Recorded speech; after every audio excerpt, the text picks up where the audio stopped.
damos, Señor, por este inmenso privilegio, Señor, esta gracia abundante, sobreabundante que has derramado sobre nuestras vidas. Gracias, Señor, porque no merecíamos, Señor, estar estudiando tu palabra, no merecíamos mirar, Señor, siquiera tu santa palabra, pero tú tuviste una misericordia tan grande, Señor, con nosotros.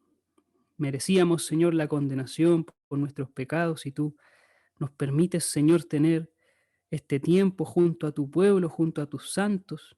Gracias, Señor, por tu inmenso amor, misericordia y gracia.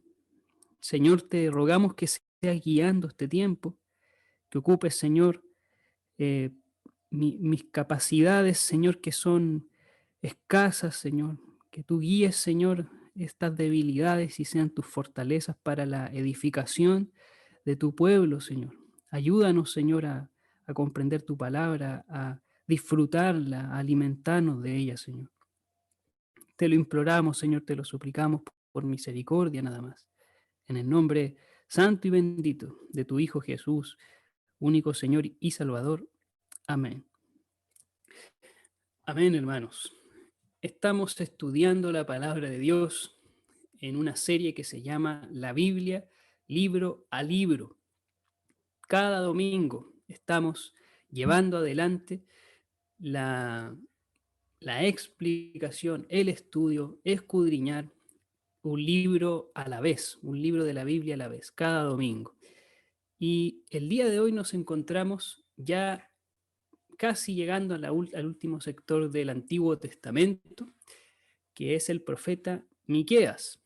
Así que como es estudio bíblico, hermanos, asumo que todos ustedes tienen ya su Biblia en sus manos y ya prestos para viajar a lo largo de ella, estudiarla, eh, reflexionarla, hermanos. Y vamos al profeta Miqueas, que se encuentra en la sección de los profetas menores, profeta Miqueas. En este libro, hermanos, se mencionan algunos pasajes que quizás para usted son conocidos. Por ejemplo, está este versículo que dice, Él te ha declarado lo que es bueno. ¿Y qué pide de ti, Jehová? Solamente hacer justicia y amar misericordia y humillarte ante tu Dios. Ese es un versículo de Miqueas. También otro versículo de Miqueas que es conocido. ¿Qué Dios como tú, que perdona la maldad y olvida el pecado del remanente de su heredad? También es un pasaje de Miqueas. La profecía de que Jesús, el Salvador, el Señor de Israel, vendría de Belén, es una profecía de este profeta llamado Miqueas. Por lo tanto, todas estas cosas, esto realmente aporta a lo que es la revelación de esa redención futura. Todos estos tesoros los encontramos en este profeta llamado Miqueas. ¿Cuáles son los objetivos de esta clase, hermanos? Primero, conocer las características del libro de Miqueas. También abordar las claves y los retos de interpretación y entender el rol que tiene este libro, como cada libro de la Biblia, en la historia de la redención que es en Cristo Jesús. Al finalizar cada clase, nosotros tenemos que estar en condiciones de recordar, hermanos, cuáles son el contenido principal de cada libro y también lo hemos estado recordando en la semana a través de preguntas que les damos a través del grupo de WhatsApp para que vayamos repasando. Recordemos también, hermanos, que estamos en una determinada sección de la Biblia, que es los libros proféticos. En el Tanaj, el Antiguo Testamento en hebreo, estos libros tienen nombre Nebim, y esta sección contiene a su vez una subsección llamada los 12, que comprende los libros que van desde el profeta Oseas hasta el libro del profeta Malaquías. Estos 12 libros en nuestras Biblias en español toman como nombre de categoría profetas menores. Y no es porque sean profetas de menor importancia, o profetas de segunda clase, sino porque la extensión general de estos libros es mucho menor en comparación con los llamados profetas mayores, como lo es Jeremías, Ezequiel, Isaías, Daniel y Lamentaciones. Cuando usted compara el volumen del contenido de ambas secciones, se va a encontrar con que los llamados profetas mayores tienen un mayor contenido, un mayor volumen de contenido. Ya entramos a tierra derecha, hermanos, y vamos a Miqueas. ¿Por qué se llama libro de Miqueas? Bueno, porque se asocia al profeta que emitió la profecía. Del hebreo Mica, que traducido puede ser Micaías o Miqueas. Y el nombre de Miqueas significa ¿quién es como Jehová? Su propio nombre es utilizado también en el capítulo 7, en el versículo 18, cuando él dice, ¿quién como tú, oh Jehová? Él ocupa su propio nombre para expresar una verdad importante. ¿Quién es como el Señor? Y esta singularidad en la naturaleza, atributos y carácter de Dios es algo que se ve a lo largo de todo el libro y que vamos a ir descubriendo y que hace mucho juicio al nombre del libro de Miqueas. ¿Quién es el autor de este libro? Bueno, en el capítulo 1, versículo 1, dice que esta palabra de Dios vino a Miqueas de Moreset. Habla de un profeta que es oriundo de Moreset Gat. Ese es el nombre de esa localidad, lo podemos ver en el versículo 14. Ese es el nombre de esa localidad, Moreset Gat. Y es una localidad que está al sudeste de Jerusalén. Su ministerio, el ministerio de este profeta, estuvo con predominancia en el reino del sur, en Judá, pero también predicó contra Israel, el reino del norte, cuya capital es Samaria. Y predicó también contra Judá, cuya capital es Jerusalén, o también Sión, que es otra manera de referirse a la ciudad de Jerusalén. ¿Cuándo fue escrito este libro? Dice el capítulo 1, el mismo versículo 1 que estábamos leyendo, que esta palabra vino a Miqueas en días de Jotam, Acaz y Ezequías, reyes de Judá. Los reinos de estos tres reyes fueron durante más o menos los años 750 y 700 antes de Cristo. Esto quiere decir que el ministerio de Miqueas pudo haber durado cerca de 50 años. Y podemos ver ahí las fechas exactas de cada uno de esos reinos, y no hay que menospreciar que en el año 722 a.C. ocurre la caída de Samaria, que es un punto muy importante a considerar a la hora de abordar este libro, porque Miqueas también habla de la caída de Samaria, la anticipa, habla sobre cómo caerían a manos de los asirios, y eso ocurre durante su ministerio. Trasfondo histórico y geográfico, hermanos, trasfondo histórico y geográfico. ¿Qué es lo que estaba ocurriendo en este tiempo, en el tiempo del profeta Miqueas? Bueno, aquí podemos ver en este mapa que está todo el sector de la Palestina, Israel, Judá, Israel al norte, Judá al sur, y hemos marcado 3 puntos importantes. Primero, esta zona llamada Moreset Gat, que fue donde viene Miqueas, que como les dije está al sudeste de Jerusalén, que está aquí con el número 3. Todo este sector era el reino del sur, Judá. Mientras que en el reino del norte la capital era Samaria. ¿Qué es lo que estaba ocurriendo puntualmente, geopolíticamente? Había un conflicto que se estaba desencadenando entre, por una parte, los sirios con los israelitas, queriendo enfrentarse contra los judíos al sur y los asirios. Los judíos, mediante su rey Acaz, hicieron una alianza con los asirios. Acaz pagó un precio para que los asirios sean defendiéndoles o ayudándoles frente a esta intención por parte de los israelitas con su rey Peca, que quería invadir Judá. Estos detalles usted lo puede revisar con tranquilidad en Segunda de Reyes, capítulo 16, 5 al 8. Ahí están descritos cómo eran estos planes.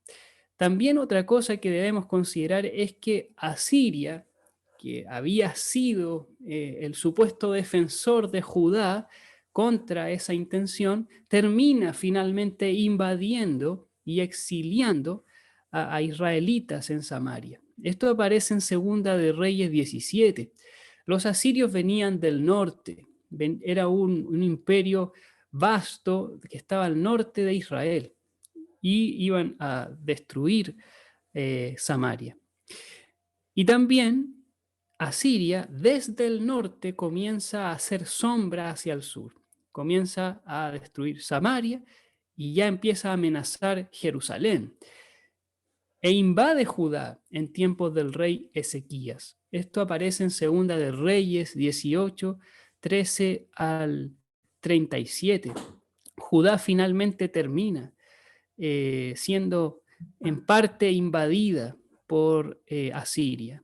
Y ahí usted puede leer después 18 al 20, Segunda de Reyes, cómo el Señor termina librando a los judíos de la intención de Sennacherib, el rey de Asiria, y el ministerio de Isaías.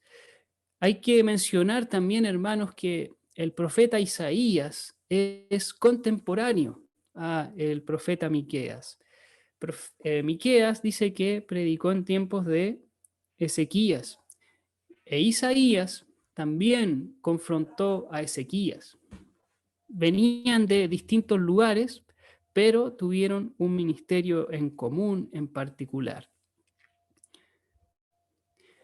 ¿Cuál es el tema, hermanos, de este libro? ¿Qué cosa se va repitiendo en este libro? El juicio y la restauración de Dios. En este libro hay un patrón, hay algo que se va repitiendo, hay algo que está continuamente. Y es que el Señor, por una parte, anuncia que vendrá un juicio por distintos motivos, por el pecado, la corrupción, la idolatría, por seguir malos consejos. Pero también, al mismo tiempo, después de anunciar esos juicios, el Señor recuerda su misericordia y anuncia restauración, salvación. Anuncia que el remanente, es decir, el pueblo fiel de Dios, estará en una nueva Jerusalén, estará en una nueva tierra. Este ciclo se va repitiendo en las 3 secciones del libro de Miqueas que vamos a ver con posterioridad. Es algo que es el corazón de este libro. Y tiene mucho que ver con el primer propósito, el propósito teológico de este libro, que es revelar por una parte la justicia y la misericordia como atributos de Dios. Vamos al capítulo 3, hermanos, versículo 12. Capítulo 3, verso 12 dice: Por tanto, a causa de vosotros, Sión será arada como campo, y Jerusalén vendrá a ser montones de ruinas, y el monte de la casa como cumbres de bosque. El capítulo 5, versículo 15, dice: Y con ira y con furor haré venganza en las naciones que no obedecieron. Dios está revelando justicia, está revelando que hará juicio, que traerá el castigo debido, la remuneración correcta ante estos pecados. Y también habla de misericordia. El capítulo 7, 18 y 19 dice: ¿Qué Dios como tú, que perdona la maldad y olvida el pecado del remanente de su heredad? No retuvo para siempre su enojo, porque se deleita en misericordia. Él volverá a tener misericordia de nosotros, sepultará nuestras iniquidades y echará en lo profundo del mar todos nuestros pecados. El Señor, por una parte, revela justicia, pero también es tan misericordioso que revela su piedad en medio de ese juicio. Un propósito histórico que podemos ver en este libro es entender que esos reinos invasores, Asiria, Babilonia, todas esas intenciones de conquista e invasión están finalmente en las manos de Dios. Y Judá será finalmente victoriosa sobre ellos. Todo ese mal será devuelto a bien. Dice el capítulo 5, hermanos, el versículo 5, capítulo 5, verso 5, y este será nuestra paz cuando el asirio viniera a nuestra tierra y cuando hollare nuestros palacios. Entonces levantaremos contra él 7 pastores y 8 hombres principales, y devastarán la tierra de Asiria a espada, y con sus espadas la tierra de Nimrod, y nos librará del asirio cuando viniere contra nuestra tierra y hollare nuestros confines. El remanente de Jacob será en medio de muchos pueblos como el rocío de Jehová, como las lluvias sobre la hierba, las cuales no esperan a varón ni aguardan a hijos de hombres. Asimismo el remanente de Jacob será entre las naciones, en medio de muchos pueblos, como el león entre las bestias de la selva, como el cachorro del león entre las manadas de las ovejas, el cual si pasare y hollare y arrebatare, no hay quien escape. Tu mano se alzará sobre tus enemigos y todos tus adversarios serán destruidos. El Señor finalmente conducirá a su pueblo a la victoria, aunque estos reinos invasores amenacen ese propósito por un momento. Y siempre recordamos también el propósito pactual, hermanos. Y en este caso es anunciar que Dios no se ha olvidado del pacto que hizo con Abraham y tampoco ha dejado de anunciar los beneficios del nuevo pacto. Vamos al capítulo 7, el verso 20, que dice: cumplirás la verdad a Jacob y a Abraham la misericordia que juraste a nuestros padres desde tiempos antiguos. Cumplirás la verdad a Jacob y a Abraham la misericordia, dice esta porción. El Señor no se ha olvidado de su pacto con Abraham. El Señor no se ha olvidado de lo que anunció a ese patriarca. Y tampoco se olvida de los beneficios que vienen con el nuevo pacto y que el remanente de Dios disfrutará. También nosotros, hermanos, pastores y maestros, con mucho cariño, hacemos estos resúmenes gráficos que demuestran una visión panorámica del libro que estamos estudiando. Y nosotros podemos identificar aquí 3 grandes llamados en el libro de Miqueas. El primero está en el capítulo 1, en versículo 2. Dice así, capítulo 1, verso 2. Oíd, pueblos todos. Oíd, pueblos todos. Capítulo 3, versículo 1. Dice, oíd ahora. Oíd ahora. Y en el capítulo 6, versículo 1, oíd ahora lo que dice Jehová. Hay 3 llamados, hay 3 llamados de atención. Y los 3 parten con la misma palabra. Oigan, tomen atención. Esto es lo que Dios dice. Oíd ahora. Este libro se puede subdividir en estas 3 grandes secciones o en estos 3 grandes llamados. Y en cada llamado vamos a ver algo bien particular, hermanos. Que el Señor anuncia juicio, pero también que el Señor trae su misericordia. En el primer llamado se nos habla del juicio inminente sobre Samaria y Judá. Ese juicio vendrá desde el norte por parte de los asirios, irá bajando y eliminará incluso a las ciudades más pequeñas del reino del sur. Entre ellas se menciona en la tierra natal de Miqueas, Moreset Gat. En el capítulo 2, versículos 1 al 11, se nos menciona cuáles son las razones por las cuales el Señor va a hacer eso con ese pueblo.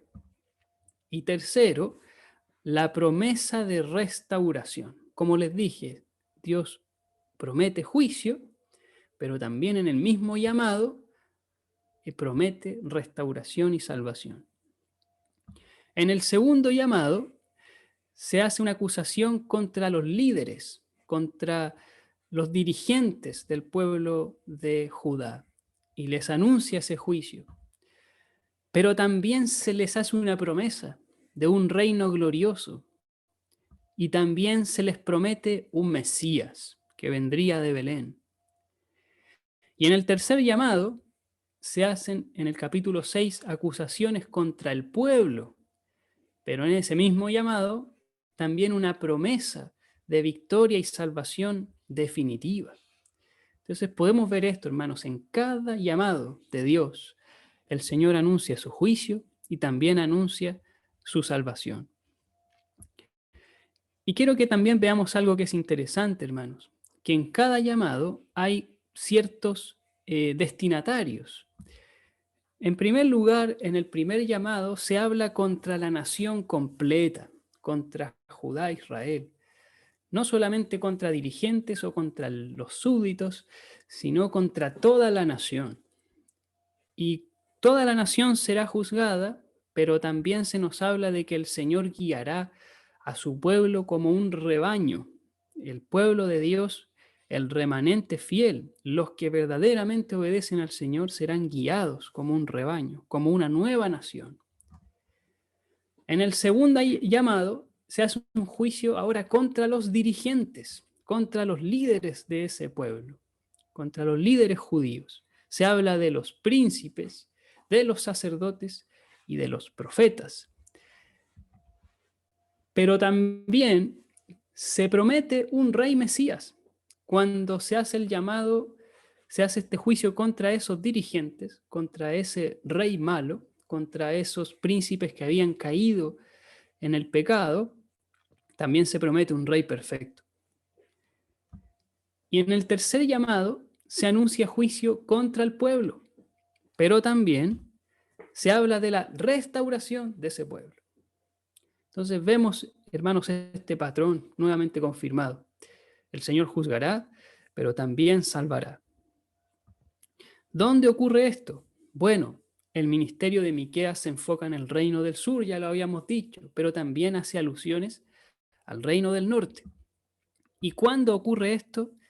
El mismo libro nos lo revela en los reinados de Jotam, Acaz y Ezequías, reyes de Judá. ¿Qué debemos considerar, hermanos, para interpretar correctamente este libro? Bueno, hay ciertas palabras que se repiten. Ya habíamos hablado del oíd.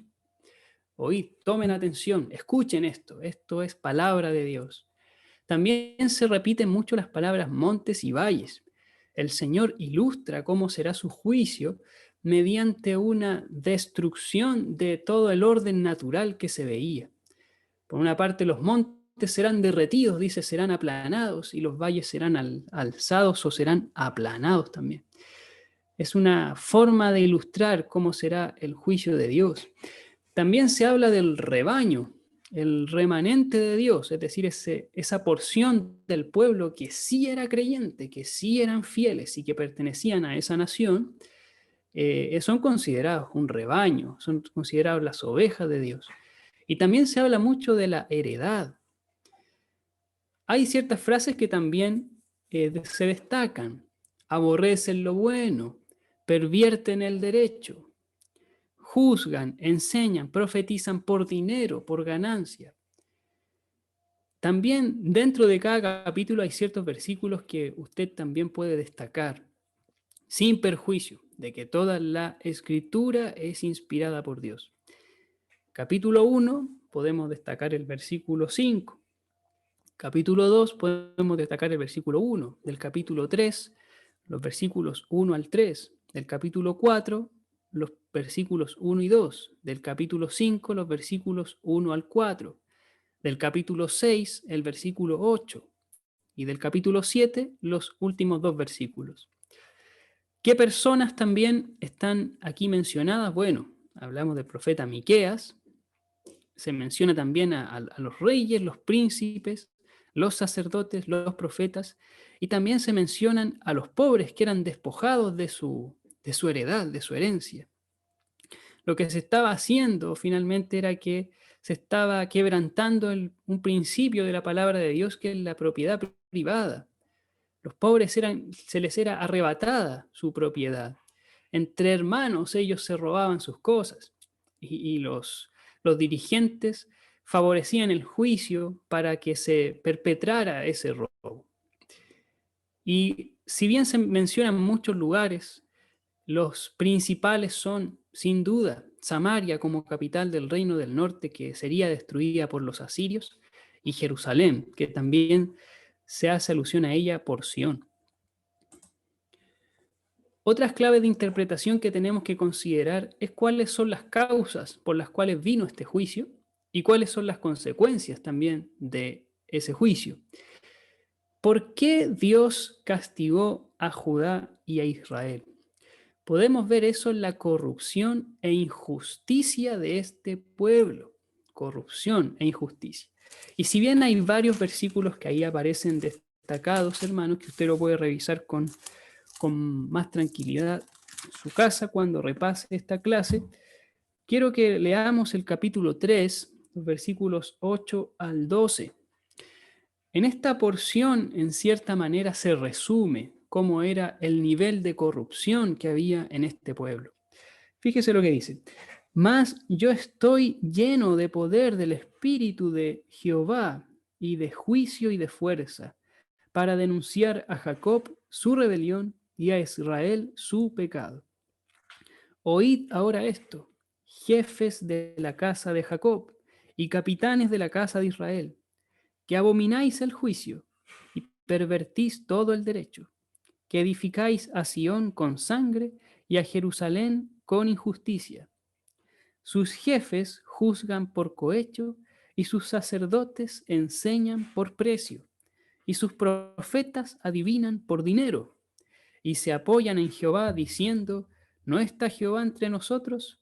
No vendrá mal sobre nosotros. Por tanto, a causa de vosotros, Sión será arada como campo, y Jerusalén vendrá a ser montones de ruinas, y el monte de la casa como cumbres de bosque. Así estaba de corrompido este pueblo.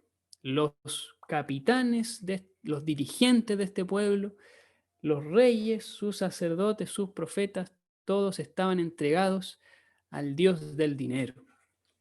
De hecho, la profecía estaba totalmente contaminada porque en el mismo capítulo 3, el versículo 5, nos dice que estos profetas falsos hacen errar al pueblo y claman paz cuando tienen algo que comer, y al que no les da de comer, proclaman guerra contra él. Es decir, estos profetas, si se les tiraba una moneda, te decían algo bueno, pero si no tenías para pagarles, te decían y te declaraban una tormenta. Así era la corrupción de este tiempo. Otra causa de ese juicio, la idolatría. Podemos ver eso en el capítulo 5, los versículos 12 al 14. Asimismo destruiré de tu mano las hechicerías, y no se hallarán en ti agoreros, y haré destruir tus esculturas y tus imágenes de en medio de ti, y nunca más te inclinarás a la obra de tus manos. Arrancaré tus imágenes de acera de en medio de ti y destruiré tus ciudades. De hecho, usted puede anotar este pasaje, Segunda de Reyes 17, 7 al 19, donde se explica por qué cayó Samaria y por qué caerá Judá. Y ahí se menciona que el gran pecado de estos dos reinos era la idolatría. Ellos habían adorado a dioses falsos, cosa que Dios había dicho que no hicieran. Y también otra causa del juicio, hermanos, es que ellos siguieron el consejo de reyes malvados. En el capítulo 6, verso 16, dice que ellos guardaron los mandamientos de Omri y hicieron la obra de la casa de Acab. Y era algo que realmente estaban haciendo porque recordemos que Acab, a través de un homicidio, se quedó con la viña de Nabot. Y ellos estaban haciendo lo mismo, estaban pervirtiendo el derecho, estaban asesinando a sus hermanos y quedándose con su herencia. Estaban, por amor a esa propiedad, estaban finalmente deshonrando a sus hermanos. Estaban siguiendo el consejo de esos reyes malvados. ¿Y cómo se vería este juicio? Ya vemos cuáles fueron las razones, pero ¿cómo sería el juicio, hermanos? Bueno, ellos serían abandonados por Dios, ellos serían privados de su palabra, dice el capítulo 3 de Miqueas, el versículo 4. Entonces clamaréis a Jehová y no os responderá, antes esconderá de vosotros su rostro en aquel tiempo, por cuanto hicisteis malvadas obras. Ellos ya no recibirían respuesta de Dios. En el mismo capítulo 3, versículos 6 al 7, dice, por tanto, de la profecía se os hará noche y oscuridad del adivinar, y sobre los profetas se pondrá el sol, y el día se entenebrecerá sobre ellos, y serán avergonzados los profetas, y se confundirán los adivinos, y ellos todos cerrarán sus labios, porque no hay respuesta de Dios. Una manera en la cual Dios juzga es con esa hambre de su palabra, y no hay palabra de Dios. Otra consecuencia, hermanos, destrucción. Habíamos leído el capítulo 3, verso 12, y también podemos leer el capítulo 1, verso 6. Haré pues de Samaria montones de ruinas, y tierra para plantar viñas, y derramaré sus piedras por el valle, y descubriré sus cimientos. Y todas sus estatuas serán despedazadas, y todos sus dones serán quemados en fuego, y asolaré todos sus ídolos, porque de dones de ramera los juntó, y a dones de ramera volverán. Estos dones se refiere al salario que recibían las prostitutas que servían en los altares paganos. También la tierra se volvería corrompida a causa de estos pecados, dice el capítulo 2, verso 10. Levantaos y andad, porque no es este el lugar de reposo, pues está contaminado, corrompido grandemente. Ese lugar que debía ser el reposo del pueblo de Dios, ahora Dios lo considera corrompido, contaminado a causa de este pecado. También hay hambruna, escasez, dice el capítulo 6, versos 13 al 15. Por eso yo también te hice enflaquecer, hiriéndote, asolándote por tus pecados. Comerás y no te saciarás, y tu abatimiento estará en medio de ti. Recogerás, mas no salvarás, y lo que salvares lo entregaré yo a la espada. Sembrarás, mas no segarás. Pisarás aceitunas, mas no te ungirás con el aceite. Y mosto, mas no beberás el vino. Nuevamente se reitera el quebranto del pacto de obras. ¿Cuál fue la maldición que recibió Adán? Que él iba a arar la tierra, pero no iba a recibir los frutos, o iba a ser de una manera fatigosa esa labor. Ellos recibirían lo mismo, el pecado produce eso, infructuosidad. ¿Qué retos de interpretación nosotros podemos ver, hermanos, en este libro? La pregunta que podría hacer cualquier estudiante de este libro es, bueno, ¿a quién se dirige finalmente la profecía de Miqueas? Porque si bien era un profeta del sur que predicó en tiempos de reyes de Judá, también se habla mucho de la casa de Israel. Se habla mucho de Israel, de Jacob, se habla de Samaria. Entonces, ¿a quién se dirige realmente esta profecía? Bueno, hay que hacer la aclaración, hermanos, que tanto Judá como todas las tribus del norte vienen de un padre común, que es Jacob. Y Jacob tiene un nombre postizo, que Dios mismo se lo puso, Israel. Ambos vienen de un mismo tronco común, de una misma descendencia. Y por lo tanto, cuando se habla de Israel, sobre todo en este libro, se hace alusión también al pueblo de Judá. No son profecías solamente dirigidas al Israel del norte. Otro punto, hermanos, que puede suscitar algún tipo de confusión es si el día de confusión y de castigo que aparece en el capítulo 7, el versículo 4, que dice que vendrá un día de castigo que anunciaron los atalayas, es decir, los profetas, y que será confusión. Si ese día de confusión es el día de Jehová, el cual habían predicado los demás profetas.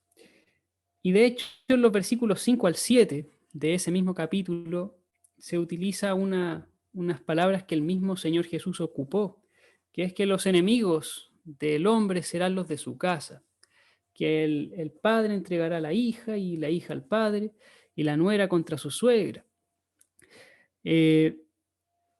¿Será realmente ese día de Jehová? Bueno, sí, en parte, porque el día de Jehová, recordemos, hermanos, que tiene 3 niveles de interpretación.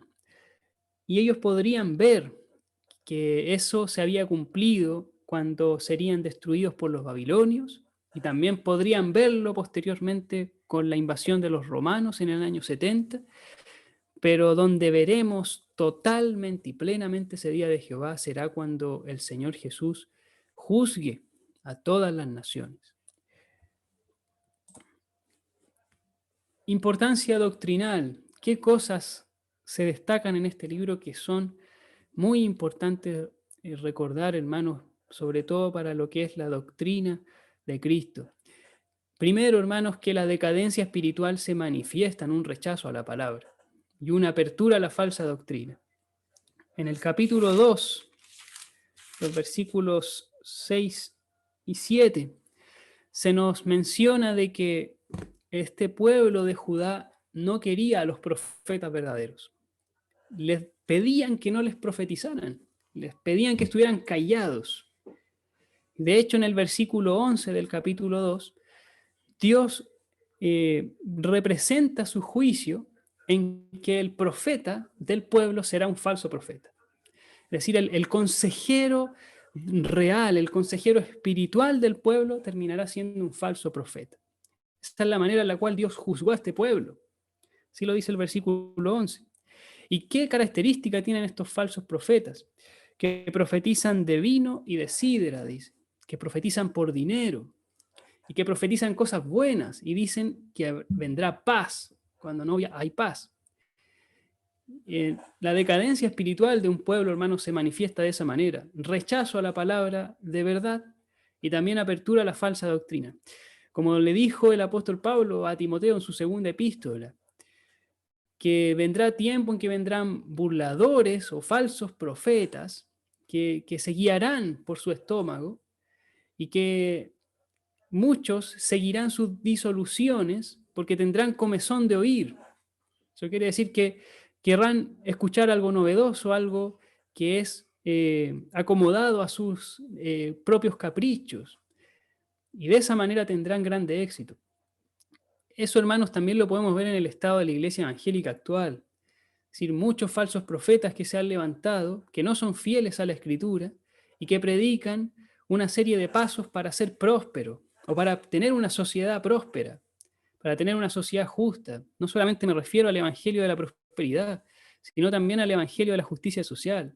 Ambos tienen el mismo procedimiento. Hagamos estas cosas para ser prósperos y para ser justos. Sin embargo, las Escrituras nos plantean otra cosa. También, hermanos, vemos el remanente de Dios. Es el pueblo fiel. El remanente del Señor son los que finalmente hacen lo que Dios ha mandado. Dice el capítulo 4, el verso 5. Aunque todos los pueblos anden, cada uno en el nombre de su Dios, nosotros con todo andaremos en el nombre de Jehová, nuestro Dios, eternamente y para siempre. Ustedes vean qué hacen, dijo Josué. Yo y mi casa serviremos al Señor. El verdadero pueblo de Dios es el pueblo obediente. También vemos, hermanos, que el Señor es quien se encarga de eliminar toda confianza vana. En el capítulo 5, los versículos 10 al 15, el Señor se encarga de eliminar uno tras otro a aquellos en quienes Judá había puesto su confianza. Dice que destruirá a los caballos, destruirá los carros. ¿Dónde se veían esos carros y esos caballos? En los asirios. Los asirios tenían excelentes carruajes. Ellos habían confiado en los asirios en un momento y los asirios terminaron invadiéndolos. El Señor también destruiría todas sus estatuas, todos el consejo de sus hechiceros. El Señor se encarga de eliminar toda confianza vana. También Dios conduce los destinos de su pueblo. El Señor es quien está detrás de la historia de su pueblo. Él se vale de todos los medios. En el capítulo 4, los versículos 10 al 13, se habla de que ellos no conocieron los pensamientos de Jehová, esos pueblos, ni entendieron su consejo. Ellos pensaban de que venían a destruir y a ser victoriosos. Pero como dice Isaías, en el capítulo 10, versos 5 al 7, que el rey de Asiria es instrumento en las manos de Dios, es el báculo del furor de Dios. Y él estará en manos de Dios para hacer todo su juicio. Y una vez que ese juicio acabe, Dios juzgará al rey de Asiria. O sea, Dios está detrás de todo este juicio. Otro punto importante es que Dios considera a su pueblo escogido como un rebaño. Capítulo 2, verso 12 dice: de cierto te juntaré todo, oh Jacob, recogeré ciertamente el resto de Israel, lo reuniré como ovejas de Bosra, como rebaño en medio de su aprisco, harán estruendo por la multitud de hombres. Y en el capítulo 4, versículos 6 al 8 dice: en aquel día, dice Jehová, juntaré la que cojea y recogeré la descarriada, y pondré a la coja como remanente, y a la descarriada como nación robusta. Y Jehová reinará sobre ellos en el monte de Sión, desde ahora y para siempre. El Señor considera a su pueblo escogido como un rebaño. Otro punto importante, hermanos, es que Dios no es digno de rebeldía. Dice el capítulo 6, versos 3 al 5. Pueblo mío, ¿qué te he hecho? ¿O en qué te he molestado? Responde contra mí. Porque yo te hice subir de la tierra de Egipto y de la casa de servidumbre te redimí. Y envié delante de ti a Moisés, a Aarón y a María. Pueblo mío, acuérdate ahora qué aconsejó Balac, rey de Moab, y qué le respondió Balaam, hijo de Beor, desde Sittim hasta Gilgal, para que conozcas las justicias de Jehová. Dios es tan misericordioso que en lugar de simplemente desechar a este pueblo por su rebeldía, les convence de que en el pasado Él ha sido fiel a su pacto. Imaginemos la gracia de Dios en esto, hermanos. Dios no es digno de ninguna rebeldía, sino de completa obediencia. Y finalmente, hermanos, vemos a Jesucristo en el libro de Miqueas. ¿Cómo vemos a Jesucristo en este libro? Bueno, lo vemos como el buen pastor del rebaño de Dios, y finalmente como la cabeza de la iglesia. Si vamos al capítulo 2, verso 13, cuando está hablando del rebaño de Dios, dice: subirá el que abre caminos delante de ellos. Irán camino y pasarán la puerta, y saldrán por ella, y su rey pasará delante de ellos, y a la cabeza de ellos, Jehová.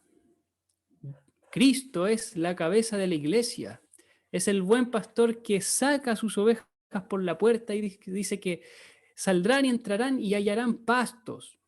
Esto es una profecía de la parábola del redil que aparece en Juan capítulo 10. También en el capítulo 7, el verso 14, dice: apacienta tu pueblo con tu cayado, el rebaño de tu heredad, que mora solo en la montaña en campo fértil. Busque pasto en Basán y Galaad como en el tiempo pasado. El Señor es ese buen pastor que apacienta a su pueblo con su cayado. Y recordemos, hermanos, que la vara y el cayado de nuestro buen pastor nos da aliento. También nos dice, este libro presenta a Jesucristo como Rey perfecto, buen pastor y sumo y eterno sacerdote. Cuando nosotros leímos en el capítulo 3, por ejemplo, el verso 11, que los jefes de Israel juzgan por cohecho, o sea, reciben soborno, que los sacerdotes enseñan por precio, es decir, que son asalariados, ellos reciben salario y enseñan, y los profetas adivinan por dinero. ¿Qué vemos ahí, hermanos? Los tres oficios de Cristo: rey, profeta y sacerdote. Y esos tres oficios, este pueblo lo estaba corrompiendo. Pero Cristo es el Rey perfecto, Él es el sumo sacerdote según el orden de Melquisedec, y también es el verdadero profeta. No es como los asalariados, dice Juan capítulo 10. Él no abandona su redil por cuanto solo recibe un salario por eso cuando ve el peligro. Él es el que repara esos tres oficios que en el tiempo de Miqueas estaban corrompidos. También vemos a Jesucristo como la palabra de Dios en persona desde Jerusalén. Capítulo 4, verso 2 dice: vendrán muchas naciones y dirán: venid y subamos al monte de Jehová y a la casa del Dios de Jacob, y nos enseñará en sus caminos y andaremos por sus veredas, porque de Sión saldrá la ley y de Jerusalén la palabra de Jehová. Cristo se apersonó en esta tierra y en particular en un lugar, en Judá. Él vino y estuvo en Jerusalén y enseñó en todos esos lugares. Desde Jerusalén, desde Sión, saldrá la palabra de Jehová. También se presenta al Señor como juez de las naciones, capítulo 4, verso 3. Él juzgará entre muchos pueblos y corregirá naciones poderosas hasta muy lejos, y martillarán sus espadas para asadones y sus lanzas para hoces. No alzará espada nación contra nación, ni se ensayarán más para la guerra. El Señor es quien juzgará a todas las naciones y declarará la paz total. Ya no habrá más pecado, por eso es que el Señor es visto en el capítulo 4, verso 4, como alguien que entregará verdadera paz. Y en el capítulo 5, versículo 5, dice: este será nuestra paz. La paz de Dios es una persona que se llama Jesucristo. Y finalmente, hermanos, el Señor es presentado como quien viene primero a las ovejas de Israel. Capítulo 4, verso 8. Dice: y tú, oh torre del rebaño, fortaleza de la hija de Sión, hasta ti vendrá el señorío primero, el reino de la hija de Jerusalén. El Señor dijo en dos oportunidades, Mateo 10, verso 6, Mateo 15, verso 24, que el Señor venía primero a las ovejas perdidas de la casa de Israel. Él vendría en prioridad en la extensión de su reino a Israel primero, y después dice: comuniquen este mismo evangelio en Samaria y hasta los confines de la tierra. Y también en este mismo libro se nos menciona de que vendrán naciones. Eso quiere decir que el plan de Dios siempre incorporó a los gentiles, todas las familias de la tierra. Pero en la agenda del evangelio por parte de Jesucristo, Israel eran los primeros que iban a escuchar de ese evangelio. Otro punto, hermanos, es que el Señor viene de Belén y de la mujer. Capítulo 5, versos 2 al 4, nos dice: pero tú, Belén Efrata, pequeña para estar entre las familias de Judá, de ti me saldrá el que será Señor en Israel, y sus salidas son desde el principio, desde los días de la eternidad. Pero los dejará hasta el tiempo que dé a luz la que ha de dar a luz, y el resto de sus hermanos se volverá con los hijos de Israel. Y él estará y apacentará con poder de Jehová, con grandeza del nombre de Jehová su Dios, y morarán seguros, porque ahora será engrandecido hasta los fines de la tierra. El Señor vendrá de esta localidad, Belén, y también vendrá de esa mujer. Cumpliendo lo que dice Génesis capítulo 3, verso 15, recordemos, hermanos, que de la simiente de la mujer vendría aquel que aplastaría la cabeza de la serpiente. Y finalmente, en el capítulo 7, verso 19, se nos dice que el Señor sepultará nuestras iniquidades y volverá a tener misericordia de nosotros. ¿Y cómo es posible eso, hermanos, sin Cristo? Solamente Cristo es la base por la cual Dios tiene misericordia. Dios nos ve a través de Cristo. Dios nos ve a través de su justicia. Tiene piedad de nosotros porque ve a su Hijo, porque ve la sangre derramada de su Hijo. Él es la base por la cual se sepultan nuestras iniquidades y se echan nuestros pecados a la profundidad del mar. Así que, hermanos, tengamos en consideración todas estas cosas que hemos visto en el libro del profeta Miqueas, y también recordando que el Señor, cuando iba camino a Emaús, dijo que de todos los libros de la Biblia, comenzando desde Moisés y siguiendo por todos los profetas, y ahí se incluye Miqueas, Él les enseñó en todas las escrituras lo que de Él decían. Aquí vemos claramente a Jesucristo, hermanos. Vamos a orar, hermanos, por este estudio bíblico, esperando que el Señor edifique a su pueblo a través de esta enseñanza. Amado Señor, gracias te damos por tu inmenso amor, Señor. Gracias por sepultar nuestras iniquidades y echarlas a lo profundo del mar por medio de tu Hijo Jesús, Señor. Señor, que queden nuestras iniquidades sepultadas en el sepulcro de Cristo. Allí, Señor, serán olvidadas, Señor, cuando tu ira se descargó sobre tu Hijo Jesús. Señor, ayúdanos a no ser negligentes como este pueblo, Señor, a no caer en una decadencia espiritual como la tenían ellos. Todas estas cosas se han escrito también para que no seamos como ellos, Señor, para que no sigamos su mal ejemplo, sino que se han escrito para que creamos en tu Hijo Jesús. Señor, te rogamos que sigas con nosotros, que nos ayudes a poner completa atención en tu palabra y que sigas bendiciendo en este día de convocación santa para tu pueblo. Te lo suplicamos en el bendito nombre de tu Hijo Jesús. Amén. Amén, Señor.